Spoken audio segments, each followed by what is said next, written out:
Alam mo ba na ngayong ika-1 ng Oktubre ay opisyal nang ipinatutupad ang bagong schedule ng Universal Social Pension para sa lahat ng senior citizens sa buong Pilipinas?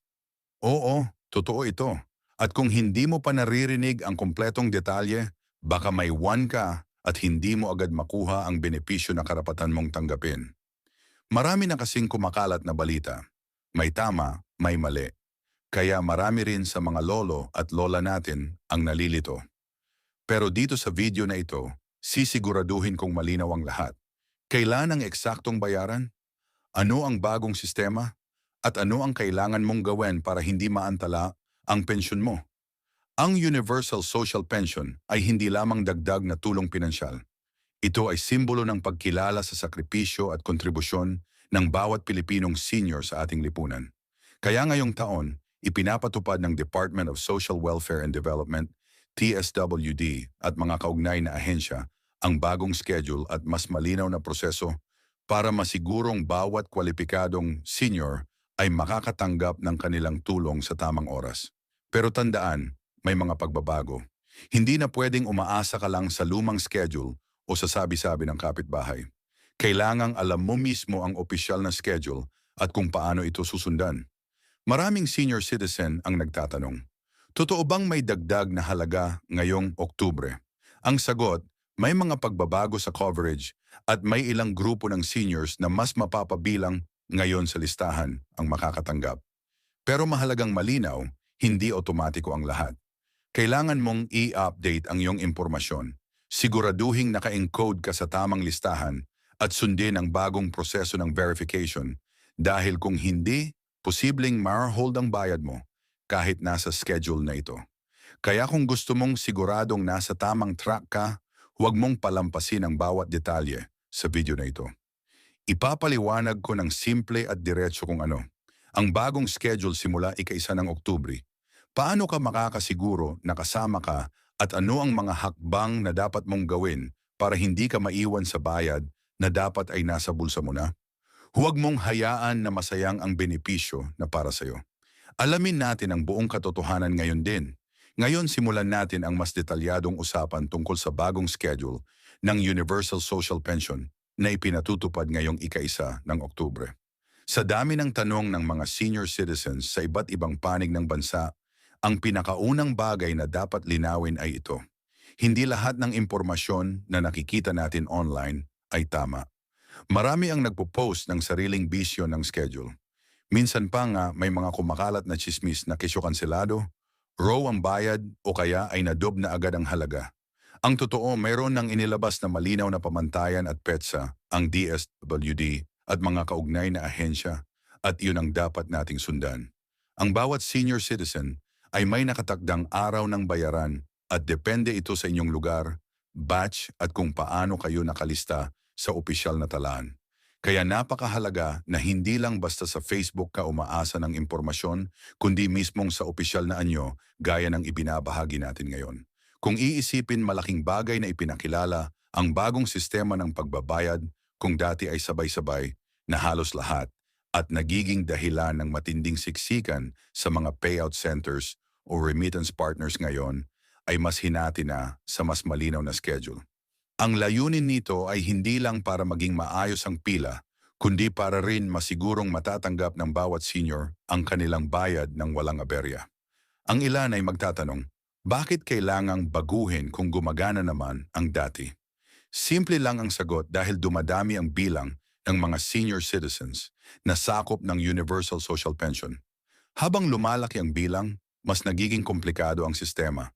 Kaya kailangan ng mas organisado at mas maayos na schedule para hindi maipit ang pondo at hindi magkaaberya ang distribusyon. Ang magandang balita dito ay mas mababawasan ang pagkaantala at mas magiging predictable kung kailan mo makukuha ang iyong pensayon. Ngayon, paano nga ba talaga gumagana ang Universal Social Pension na ito? Para sa mga hindi pa nakakaalam, ito ay programang ibinibigay ng gobyerno sa mga senior citizens na walang natatanggap na regular na kita o pensayon. Mulsao GS, layunin itong bigyan ng dagdag na suporta ang mga matatanda na walang ibang mapagkukunan ng gastusin para sa pagkain, gamot at iba pangunahing pangangailangan. Noona, limitado lamang ang nakikinabang dahil maliit pa ang pondo at masisistrikto ang pamantayan. Ngunit ngayong 2025, mas pinalawak na ang coverage at mas maraming senior citizen ang maaari ng makakuha ng benepisyong ito. Ang problema lang, hindi ito automatikong makukuha ng lahat. Kailangan pa rin ng tamang aplikasyon, verifikasyon at pagsunod sa schedule ng payout. Isa sa mga madalas itanong ng ating mga kababayan ay kung may dagdag na halaga ba ngayong Oktubre. Sa totoo lang, may mga pagbabago sa halaga depende sa klase ng senior citizen na kabilang ka. Para sa ilan pareho pa rin ang matatanggap. Ngunit para sa iba na bagong pasok sa coverage, malaking tulong na dahil ngayon lamang sila magiging parte ng programa. At para saan may kaunting adjustment sa halaga na nakadepende sa budget na inilaan ng pamahalaan ngayong taon. Kaya kung narinig mo na doble na agad ang pensyon, huwag kang basta maniwala. Ang pinakamahalaga ay alam mo kung anong eksaktong halaga ang dapat mong matanggap at kung kailan ito ipapasok. Ngayon, tungkol naman sa proseso ng verifikasyon, noon kinakailangan pang pumunta ng personal sa barangay o DSWD office para magpasa ng dokumento at pumirma para patunayang ikaw nga ay buhay at aktibong benepisyaro. Maraming senior ang nahihirapan dito, lalo na kung malayo ang opisina o wala ng kasamang pwedeng maglakad para sa kanila. Kaya ngayong taon mas pinaigting na ang digital verification.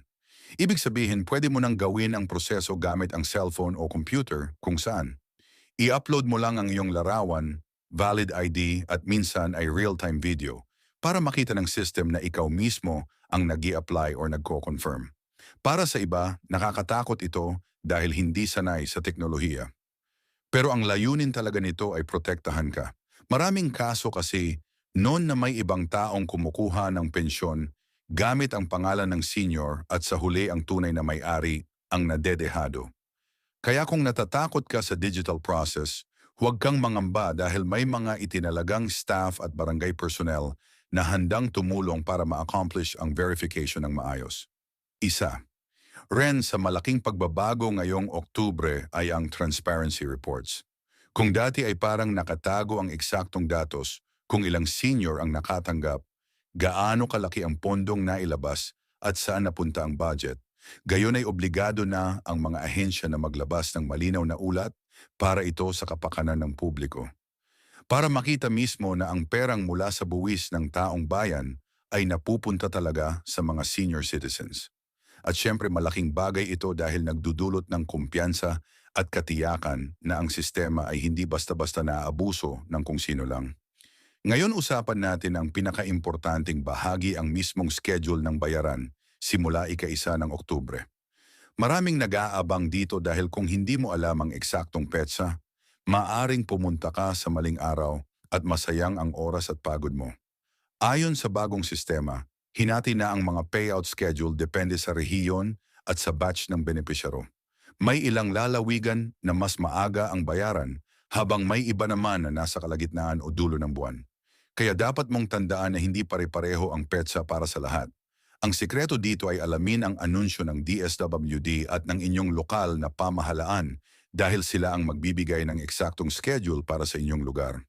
Kung sakaling hindi ka makapunta sa araw ng bayaran, huwag kang mag-alala dahil may nakalaan namang catch-up schedule. Pero mas mabuting sundin ang nakatakdang petsa para hindi ka maantala. Habang pinag-uusapan natin ang lahat ng ito, gusto kong ipaalala na ang Universal Social Pension ay hindi lamang basta numero sa papel o perang dumadaan sa bangko. Ito ay bunga ng mahabang panawagan ng mga senior groups, mga organisasyon at mismong mga mamamayan na igalang at pahalagahan ang karapatan ng mga matatanda. Kaya ngayong naipatupad na ang mas malinaw na sistema, tungkulin din natin bilang mga benepisyaro na siguraduhin na sumusunod tayo sa tamang proseso.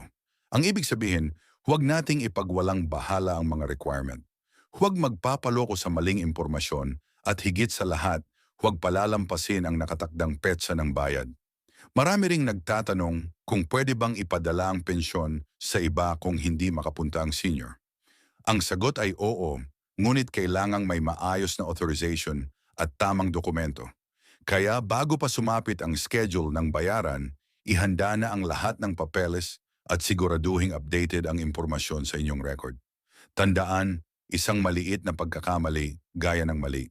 Ang spelling ng pangalan o kulang ang ID ay maaaring magdulot ng delay sa pagtanggap ng pensyon.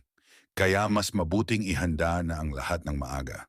Kung iisipin lahat ng pagbabagong ito ay bahagi ng mas malawak na layunin ng pamahalaan na gawing mas maayos at patas ang distribusyon ng tulong para sa mga senior citizens. Oo, may mga adjustment at oo, may konting hirap sa simula. Pero kung susundin natin ang tama, mas makikinabang tayo sa huli. Ang pinakamahalaga ay hindi ka maiwan sa impormasyon at hindi ka mahuli sa proseso. Kaya nga ang pinakamabisang hakbang ay manatiling updated. Tanungin ang tamang opisina at huwag basta maniniwala sa sabi-sabi. Sa huli, ang pensayon ay hindi lang simpleng ayuda. Ito ay pagkilala sa lahat ng taon ng iyong serbisyo at sakripisyo para sa pamilya at lipunan. Ang Universal Social Pension ay isang paraan ng gobyerno para masigurong hindi ka mapapabayaan sa panahon ng iyong katandaan. Kaya huwag mong hayaang masayang ang pagkakataon sundin ng bagong schedule ngayong ika-1 ng Oktubre.